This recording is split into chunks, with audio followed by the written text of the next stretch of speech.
She had already been saved, but she kept running back toward the one place no living thing should have wanted to go. The hydraulic crusher groaned above the junkyard like a storm trapped inside steel, its warning light flashing red across rows of rusted cars. Sadie stood beneath it, a mud-streaked German shepherd with a torn paw and rain-darkened fur, refusing to move from the shadow of a crushed blue sedan. Staff Sergeant Ethan Walker reached her just as the machine shuddered into its final cycle. He caught the loose skin behind her shoulders and pulled her back across the gravel, careful not to hurt her. But the moment his grip loosened, she twisted free and rushed toward the car again. Not away from danger. Toward it. "Easy, girl," Ethan said, his voice low and steady, though nothing inside him felt steady. The late November wind moved through the salvage yard, carrying the smell of wet iron, engine oil, and cold rubber. Somewhere beyond the stacked vehicles, a chain struck a metal post in a slow, hollow rhythm. Sadie pressed her body against the sedan's flattened rear door and scratched at a narrow seam where the steel had folded inward. Her nails scraped once, twice, then stopped. She lowered her head and listened. Ethan heard only the crusher's motor and the hiss of hydraulic pressure. Hank Mercer, the yard owner, came hurrying from the control booth, waving one gloved hand. "Walker, get that dog clear. That car's already in the cycle." Ethan glanced at the machine above them. "Shut it down. It won't stop clean once the pressure builds." Hank pointed toward the yellow safety line. "That shell was checked. Nothing's inside." Sadie suddenly turned and caught Ethan's jacket sleeve between her teeth. She did not bite down. She pulled once, released him, then looked back at the car. Her amber eyes were not wild. They were asking. Ethan crouched beside her. Up close, he could see how thin she was beneath the thick black and tan coat. There were dried streaks of oil along her ribs, a raw mark where a collar had once rubbed her neck, and fresh blood darkening the fur around one front paw. Yet it was her belly that made him freeze. The fur beneath it was thinner. The skin was stretched. Her body carried the unmistakable signs of a mother who had been nursing recently. Ethan looked toward the crushed sedan again. The rear window was gone, but the frame had collapsed into itself, leaving only a slit no wider than 2 fingers. Sadie pushed her nose toward it and gave a sound so soft it nearly disappeared beneath the machinery. Not a bark, not a growl, a broken whine. Ethan placed one palm against the cold metal. The vibration traveled up his arm and into his chest. For one sharp second, the junkyard vanished, replaced by another vehicle, another twisted frame, another voice he had been unable to reach. He forced the memory down and leaned closer. "Hank," he said, "kill the power." "Ethan, there's nothing in there." The crusher released a deeper groan. Sadie flattened herself against the car as if she could shield it with her body. Ethan pressed his ear to the narrow opening. At first, there was only wind moving through hollow steel. Then came a tiny sound from somewhere deep inside the wreckage. A breath. Faint. Uneven. Alive. 6 hours earlier, Ethan Walker had driven through the gray edge of Pittsburgh with both hands resting lightly on the wheel and no destination in his mind beyond the next job. The city thinned behind him into warehouses, service roads, and low hills stripped bare by November wind. A pale sun hung over the Monongahela like a coin rubbed dull. On the dashboard, the heater clicked without warmth. From the rearview mirror, a pair of worn military dog tags swung with every turn, tapping softly against the glass. One belonged to Ethan. The other belonged to Corporal Daniel Price. Ethan had carried both for 9 years. He told himself it was respect. Some mornings, it felt more like a sentence. He was 37 now, broad-shouldered, white-skinned, and still built like a man who expected someone to shout an order at any moment. His brown hair remained clipped short out of habit, though silver had begun to show near his temples. A narrow scar crossed the right side of his forehead, almost hidden unless the light caught it. People often mistook his silence for calm. It was not calm. Calm did not wake a man at 3 in the morning with his fists closed and the taste of smoke in his mouth. Calm did not make him pull over when a truck dropped a steel ramp and the sound struck too close to an old memory. He turned off the highway and followed a cracked county road toward Mercer Auto Salvage, where the last of a municipal fleet waited to be cataloged before the yard closed for winter. Salvage work was not what Ethan had imagined for himself after leaving the Marine Corps. Then again, he had stopped imagining much of anything. Metal was simple. It arrived broken, was weighed, sorted, stripped, and carried away. No one asked whether it was ready to be forgotten.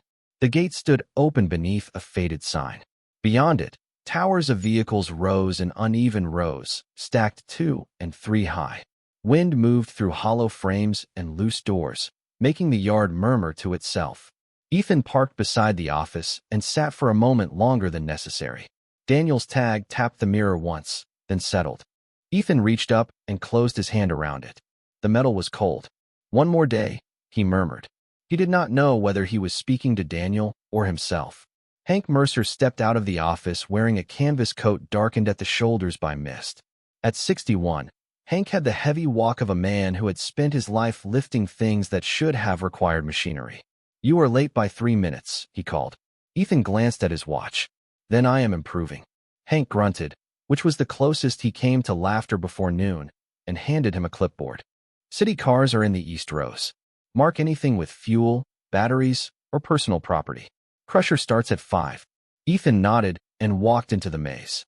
Gravel shifted beneath his boots. The air smelled of rust, damp upholstery, and old gasoline. Somewhere to his left, something moved between 2 cars. He stopped. A faint scrape came again, then the slow drag of chain across stone. The sound came from the narrow space between a stripped pickup and a sedan with no doors. Ethan set the clipboard on the hood of a rusted station wagon and moved slowly, keeping his hands visible. The chain scraped again, followed by a quiet breath. Then 2 amber eyes appeared beneath the shadow of a bent fender.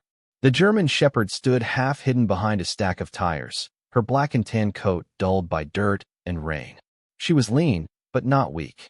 Her body held the tense stillness of an animal that had learned to measure every human before deciding whether to trust them.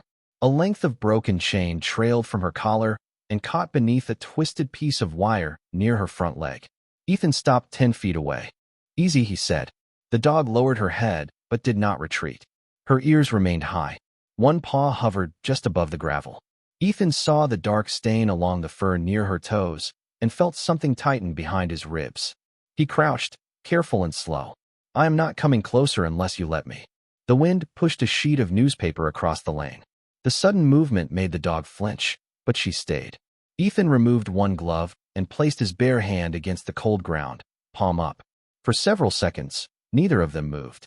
Around them, the junkyard breathed in small metallic sounds. A loose mirror tapped against a door. Water dripped from a cracked bumper. Somewhere far off, Hank started an engine. The shepherd took 1 step forward, then another. Her nose worked the air between them. Ethan could smell wet fur, rust, and something faintly sweet beneath it, like old fabric left in the rain. She was carrying a small piece of cloth in her mouth, faded blue with tiny white stars. It looked as though it had once belonged to a child. When she came close enough, she dropped it between them. Ethan did not reach for her. He reached for the cloth instead. The dog watched his hand, then looked over her shoulder toward the east rows. That was when he noticed the chain looped around the wire. "All right," he murmured. "Let us get you free." He moved closer by inches. The dog gave a low warning sound, not angry, only afraid. Ethan paused. "I hear you." He waited until her breathing softened. Then he slid the wire cutters from his belt and placed them where she could see them. One clean squeeze released the chain. The sound of metal snapping made her recoil, but Ethan did not grab her. He simply sat back and gave her room. For a moment, she stood completely still, as if freedom itself had become unfamiliar. Then she limped forward and pressed her nose against his wrist. The touch lasted only a second. It was enough. Ethan pulled off his canvas jacket and laid it gently across her back. She allowed it, though her body trembled beneath the fabric. "You have been out here a while," he said. The shepherd looked at him, then lifted her head toward the east side of the yard again. Ethan followed her gaze. Beyond the rows of stripped cars stood the crusher platform, silent for now beneath its steel frame. A red marking had been sprayed across several windshields scheduled for the evening cycle. The dog took 3 steps in that direction. Ethan reached for the loose chain, but she stopped and looked back at him, not frightened, waiting. Then she picked up the blue cloth and began to walk, limping toward the cars marked for destruction. Ethan followed her through the narrow lanes, the blue cloth hanging from her mouth and brushing the gravel with every uneven step. She moved with purpose, But her injured paw slowed her, and twice she paused beneath the shadow of stacked vehicles, as if listening for something Ethan could not hear. He stayed several feet behind, allowing her to choose the distance between them. The east rose grew colder as the sun slipped behind a bank of low clouds. Red paint marked the windshields scheduled for crushing, each number bright against the gray afternoon. The shepherd passed the first row, then the second. She stopped beside a silver minivan with its rear hatch missing, lifted her nose, and searched the stale air. Ethan waited. After a few seconds, she moved on. At a white delivery van, she circled once and pressed her muzzle beneath the frame. Nothing. She did not look discouraged. She looked certain she had not yet reached the right place. Hank appeared at the end of the lane, carrying a thermos in one hand. "You planning to inspect the whole yard with her?" he asked. Ethan glanced at the dog. "She is looking for something." Hank shook his head. "Strays look for food. There is nothing out here but rust." The shepherd continued another 20 yards before her leg gave slightly beneath her. Ethan reached her before she fell. This time, she did not resist when he slipped one arm beneath her chest and another under her hindquarters. She was lighter than she should have been. Her heart beat fast against his sleeve. The blue cloth remained clenched gently between her teeth. "You are done walking," he said. She turned her head toward the crusher rows and gave a soft whine. "I know." He carried her back toward his truck. Hank opened the passenger door while Ethan spread his jacket across the seat. The dog settled reluctantly, breathing hard, her eyes fixed through the windshield.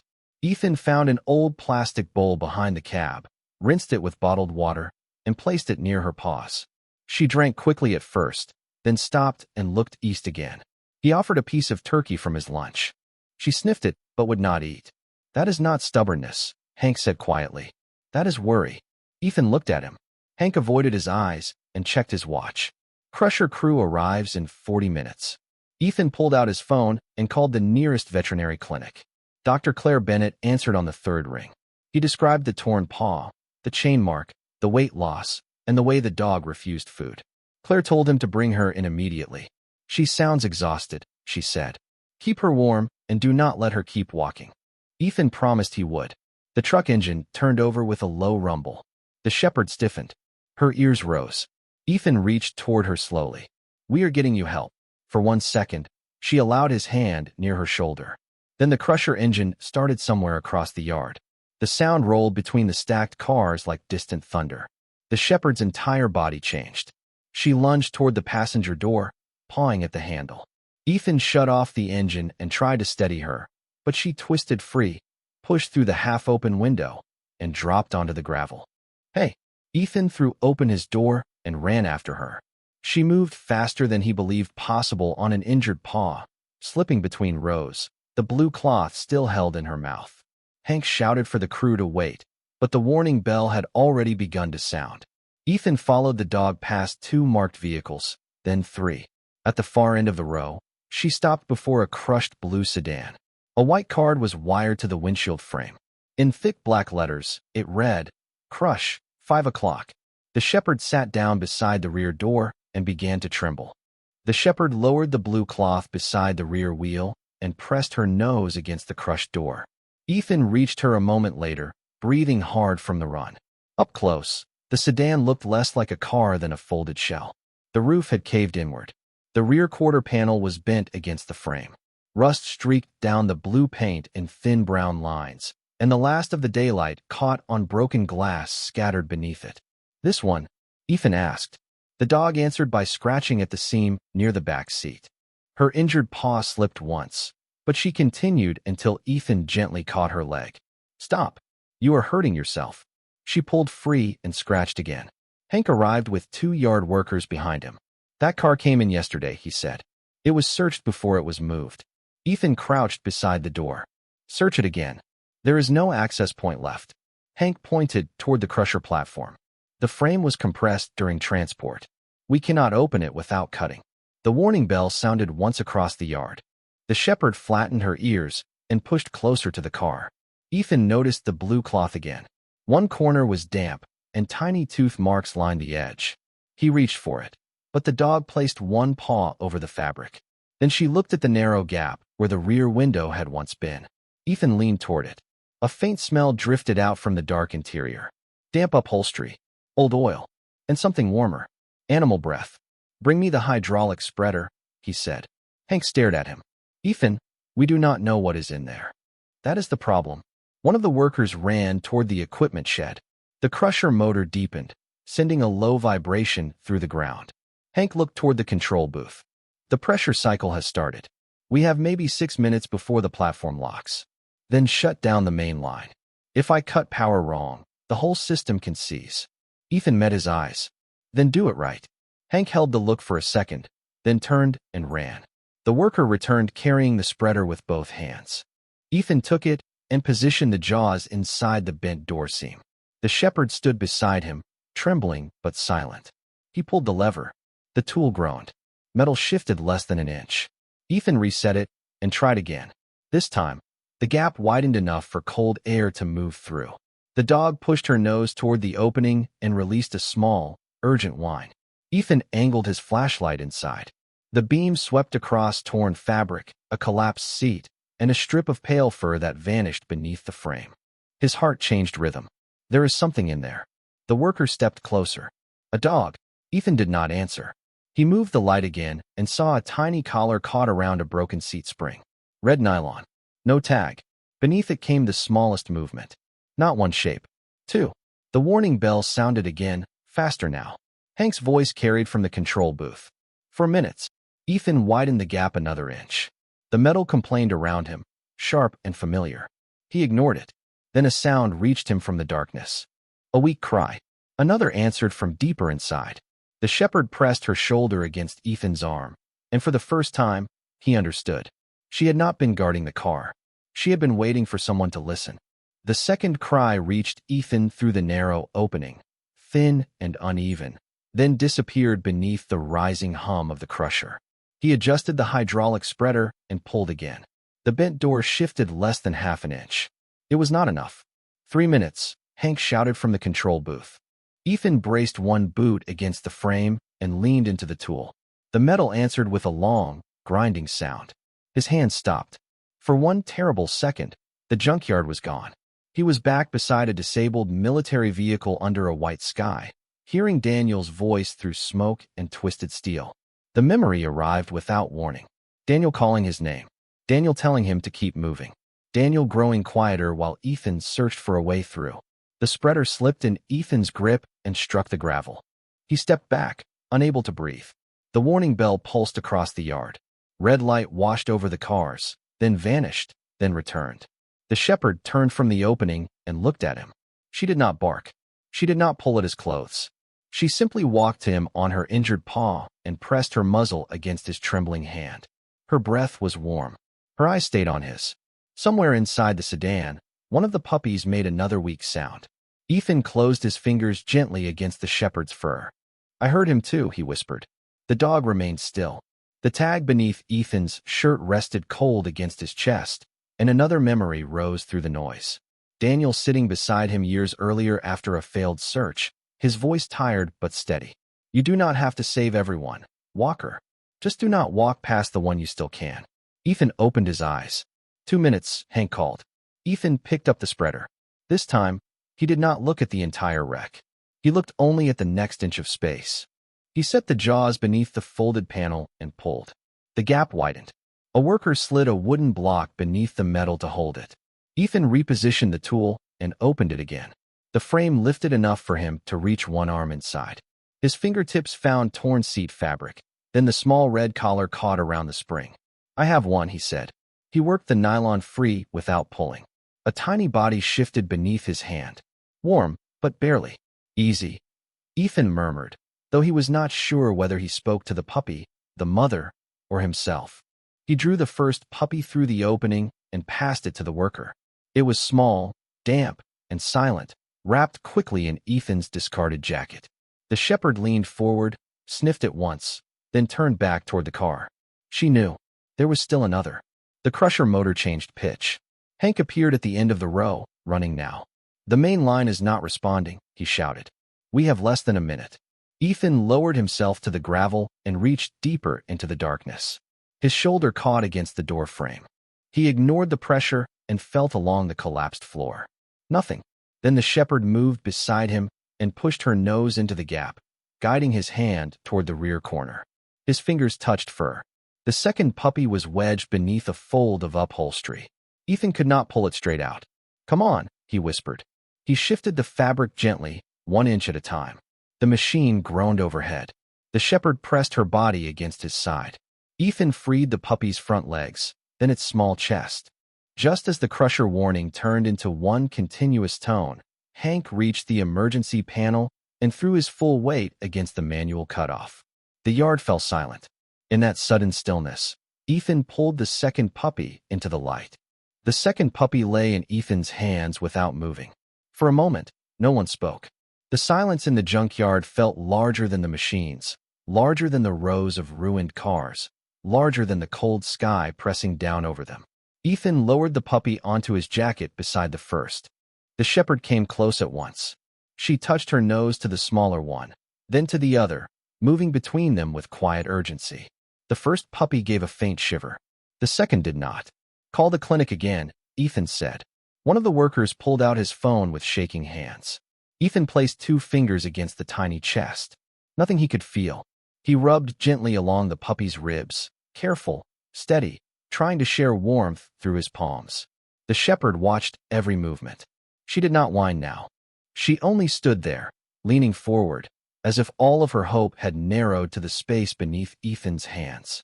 Hank returned from the emergency panel, breathing hard. "Power is cut," he said. "It is safe." Ethan barely heard him. "Claire is 8 minutes away," the worker said. "She told us to keep them warm and clear the airway." Ethan wrapped the first puppy more tightly, then used the clean corner of the cloth with white stars to wipe the second puppy's nose and mouth. The shepherd lowered herself beside them and curled her body around both. Her warmth covered them like a shelter. "Good girl," Ethan whispered. "Stay close." The smaller puppy remained still. Ethan began gentle chest compressions with 2 fingers, counting under his breath. 10, 15, 20. He paused and listened. Nothing. The shepherd placed her muzzle against the puppy's face and breathed out softly. Ethan tried again. Around them, the wind moved through the yard, but no one stepped away. Even Hank stood motionless, his cap held against his chest. Headlights appeared beyond the main gate. A white veterinary van turned onto the gravel and stopped near the crusher. Dr. Claire Bennett stepped out carrying a medical bag and 2 thermal blankets. She was in her mid-30s, with brown hair pulled back beneath a knit cap and the calm eyes of someone who understood that panic never helped a fragile life. She knelt beside Ethan without wasting a word. "How long?" "Less than 10 minutes since we found them." Claire checked the first puppy, then the second. She listened with a small stethoscope and looked at Ethan. Her face stayed composed, but her silence answered before she spoke. "I am not getting a heartbeat." The shepherd pressed closer. Claire opened her bag and began working, clearing the airway, warming the puppy, giving tiny measured breaths. Ethan held the flashlight. His hand was steady now. 5 seconds passed, then 10. The first puppy released a weak cry from inside the jacket. The shepherd turned toward it, but only for a moment. She looked back at the one Claire was holding. "Come on," Ethan murmured. Claire continued. The junkyard seemed to wait with them. Then the second puppy's front paw moved. Barely.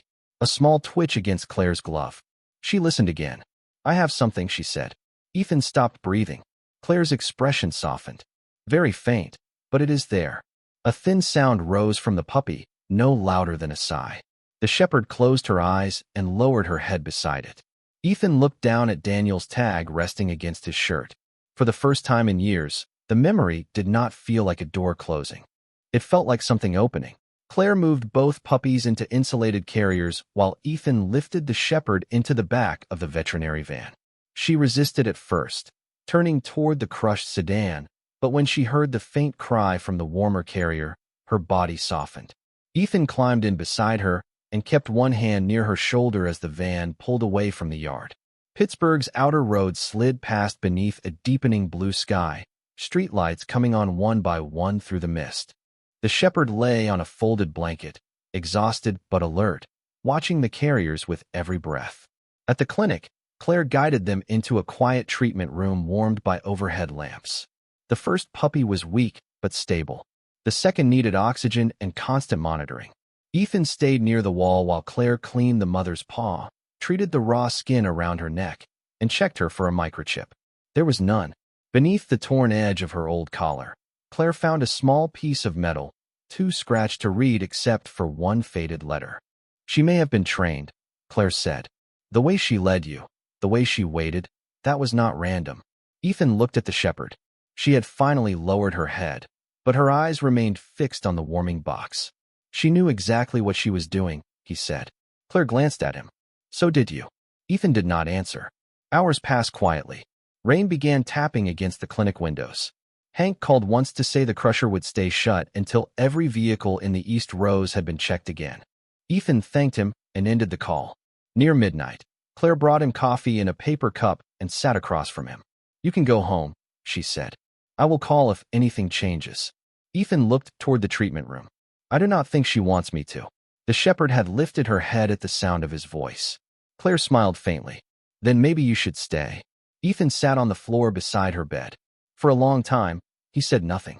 Then he reached beneath his shirt and pulled out the second dog tag. His name was Daniel Price, he said. The shepherd listened with the same stillness she had shown beside the car. Ethan told her about the last day, about the sound of metal, about the voice he could not reach. He spoke without excuses and without trying to make the memory smaller. When he finished, the room felt different. Not lighter, exactly. Honest.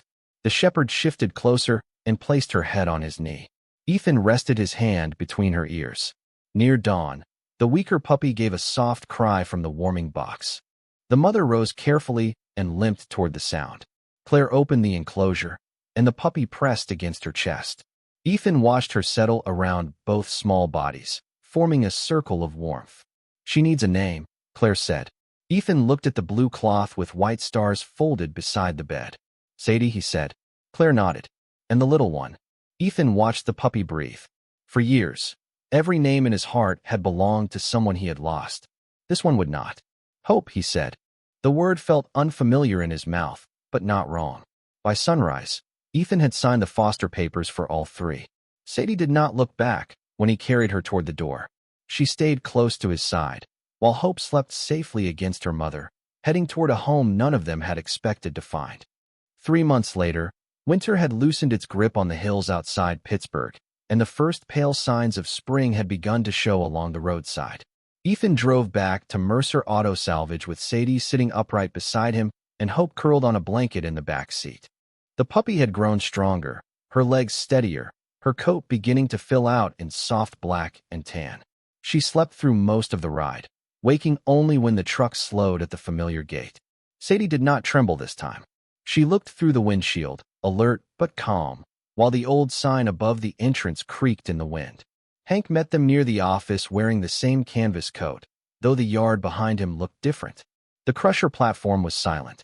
Every vehicle in the east rows had been inspected twice, and a new board stood beside the safety line. In bold black letters, it read, "Check twice. Life hides quietly." Ethan read it once, then looked at Hank. Your idea? Hank shrugged. Seemed worth remembering. Sadie walked slowly toward the place where the blue sedan had been. The car was gone now, carried away after the final inspection, but a patch of gravel remained darker than the rest. She stopped there and lowered her nose to the ground. Hope followed, clumsy and curious, circling her mother before settling beside her front paws. Ethan stood a few feet away, giving them the silence they deserved. The wind moved through the stacked cars with a softer sound than he remembered. No alarms. No warning bells. Only the faint rattle of loose metal and the distant call of geese returning north. Hank placed a small wooden box on the hood of a nearby truck. Inside lay the torn collar Claire had removed from Sadie, cleaned but still marked by rust and time. Ethan reached beneath his shirt and took out Daniel Price's dog tag. He held it for a moment in his palm. The metal no longer felt like a weight. It felt like proof that love could remain without becoming a prison. He placed the tag beside Sadie's collar and closed the lid. Hank did not ask what it meant. He only rested one hand on the box, then stepped away. Later that afternoon, Ethan carried it home. He placed it on a shelf near the front window, where morning light could reach it. The blue cloth with white stars lay folded beneath it. Sadie settled on the porch as the sun dropped low over the neighborhood, Her body relaxed, her injured paw healed.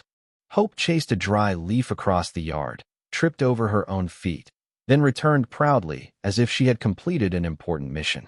Ethan sat on the steps and watched them. For years, his house had been quiet in the wrong way. It had held silence like cold water, deep and heavy. Now it held the sound of paws on wood, the small sighs of sleeping dogs, and the occasional clatter of a food bowl pushed across the kitchen floor. Hope climbed the steps and curled against his boot. Sadie rested her head beneath his hand. Ethan looked through the open door at the wooden box on the shelf. He did not need to forget Daniel. He only needed to stop living inside the moment he lost him. The world had seen a crushed car and called it empty. Sadie had heard something else. She had heard one last life asking not to be abandoned.